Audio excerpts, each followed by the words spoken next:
คู่รัก LGBTQ อยากกู้บ้านร่วมกันในปี 2026 ต้องเตรียมอะไรบ้าง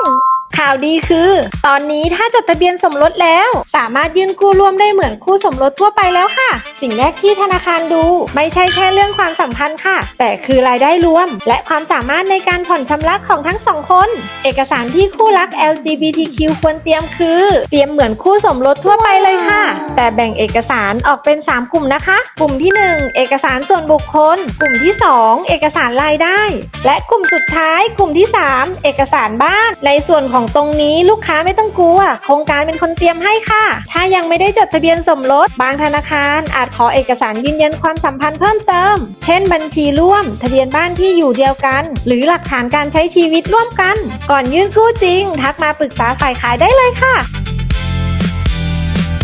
ตอนนี้สวยจบคลิปได้ยังเนี่ย